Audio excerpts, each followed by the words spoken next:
നമസ്കാരം. Indian premier ലീഗിന്റെ 17ാം സീസണിൽ വലിയ പ്രതീക്ഷയോടെ എത്തിയ ടീമാണ് മുംബൈ ഇന്ത്യൻസ്. ഒരു ഇടവേളയ്ക്ക് ശേഷം കിരീടത്തിലേക്ക് എത്താൻ രോഹിത് ശർമ്മയെ മാറ്റി പകരം ഹർദിക് പാണ്ഡ്യയെ ക്യാപ്റ്റനാക്കുകയായിരുന്നു മുംബൈ ഇന്ത്യൻസ്. എന്നാൽ സീസണിൽ തൊട്ടതെല്ലാം മുംബൈക്ക് പിഴയ്ക്കുകയായിരുന്നു. രോഹിത്തിനെ നായക സ്ഥാനത്ത് നിന്ന് മാറ്റിയതിൽ സഹതാരങ്ങൾക്കുള്ള അതൃപ്തി മുംബൈ ടീമിന്റെ പ്രകടനത്തെ ആകെ തന്നെ ബാധിക്കുകയും ചെയ്തു. ടീം 11 മത്സരം പൂർത്തിയാകുമ്പോൾ 8ലും തോറ്റു. 3 ജയം മാത്രമുള്ള മുംബൈക്ക് ശേഷിക്കുന്ന 3 മത്സരം ജയിച്ചാലും പ്ലേ ഓഫിലേക്ക് എത്താൻ സാധിക്കില്ല. അതുകൊണ്ട് തന്നെ ശേഷിക്കുന്ന 3 മത്സരത്തിലും മുംബൈ വമ്പൻ അഴിച്ചുപണി ടീമിൽ നടത്താൻ തയ്യാറെടുക്കുകയാണ്. അടുത്ത മത്സരത്തിൽ മുംബൈ ടീമിൽ വരുത്താൻ സാധ്യതയുള്ള മാറ്റങ്ങൾ നമുക്ക് പരിശോധിക്കാം. ഓപ്പണിംഗ് മുംബൈക്ക് ശരിയാകുന്നില്ല എന്നത് തന്നെയാണ് ഏറ്റവും വലിയ പോരായ്മയായിട്ട് മാറിയിരിക്കുന്നത്. രോഹിത് ശർമ്മയും ഇഷാൻ കിഷനും മോശം ഫോമിലാണ് തുടരുന്നത്.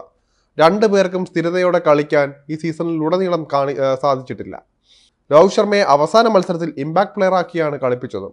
അതുകൊണ്ട് തന്നെ രോഹിത്തിന് ഇനി ഒരു പക്ഷേ വിശ്രമം അനുവദിച്ച് പകരം വമ്പനടിക്കാരനായ യുവതാരം ഡെവാൾഡ് ബ്രേവിസിനെ ഓപ്പണിങ്ങിലേക്ക് കൊണ്ടുവന്നേക്കും. മുംബൈ ഈ സീസണിൽ 2 മത്സരത്തിൽ താരത്തെ കളിപ്പിച്ചു. 46 റൺസാണ് ബ്രേവിസിന് നേടാനായത്. ഓപ്പണർ ആക്കിയാൽ വമ്പനടി നടത്താൻ കെൽപ്പുള്ളവനാണ് ബ്രേവിസ്. യുവതാരത്തിന് മുംബൈ അവസരം നൽകിയേക്കുമെന്നാണ് അറിയുന്നത്. IPL പിന്നാലെ T20 ലോകകപ്പ് വരാനിരിക്കുകയാണ്. ഇന്ത്യൻ നായകനായ രോഹിത് ശർമ്മയ്ക്ക് കൂടുതൽ വിശ്രമം നൽകാനാണ് സാധ്യതകൾ. ഇഷാനും മികവ് കാട്ടുന്നില്ല. അതുകൊണ്ട് തന്നെ ഇഷാന് പകരം ഹാർവിക് ദേശായി കളിച്ചേക്കും.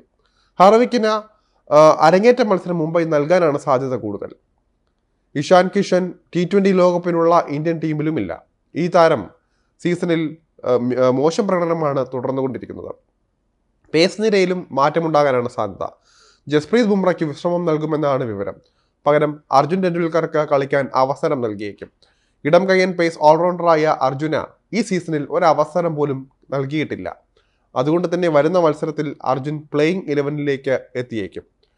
ബുംറയ്ക്ക് T20 ലോകകപ്പിന് മുൻപ് ആവശ്യത്തിന് വിശ്രമം നൽകേണ്ടത് അനിവാര്യമാണ്.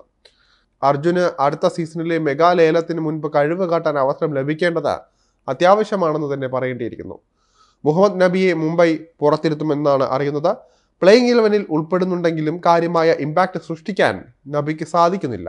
അതുകൊണ്ട് തന്നെ നബിക്ക് പകരം അൻഷുൽ കാംബോജ്, ശിവാലിക് ശർമ്മ എന്നിവരിൽ ഒരാളെ കളിപ്പിച്ചേക്കും. സീസണിൽ അവസരം ഇതുവരെയും ഇവർക്ക് ലഭിച്ചിട്ടില്ല. നായകൻ ഹർദിക് പാണ്ഡ്യയും ഇടവേളയെടുക്കാൻ സാധ്യതയുണ്ട് എന്നാണ് വിവരം. ഹർദിക് പാണ്ഡ്യ വലിയ സമ്മർദ്ദത്തിലൂടെയാണ് കടന്നു പോകുന്നത്.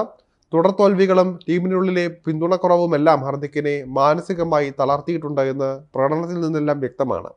അതുകൊണ്ട് തന്നെ താരം വിശ്രമം ആവശ്യപ്പെടുന്നുമുണ്ട്. ഹർദിക്കിന് വിശ്രമം അനുവദിച്ചാൽ ഒരുപക്ഷെ സൂര്യകുമാർ യാദവ് ക്യാപ്റ്റനായി എത്തിയേക്കും. T20 ലോകകപ്പിന് മുൻപ് ഹർദിക്ക് വിശ്രമം ആവശ്യപ്പെടുന്നുണ്ട്. അല്ലാത്ത പക്ഷം T20 ലോകകപ്പിലെ ഇന്ത്യക്കൊപ്പമുള്ള ഹർദിക്കിന്റെ പ്രകടനത്തെ അത് കാര്യമായി ബാധിച്ചേക്കും. നിലവിലെ മുംബൈ ടീമിന്റെ പ്രകടനം തീർത്തും നിരാശാജനകം തന്നെയാണ്. ടീം കരുത്ത് ശക്തമാണെങ്കിലും ഒത്തിണക്കമില്ലായ്മ തന്നെയാണ് ഏറ്റവും വലിയ പ്രശ്നം.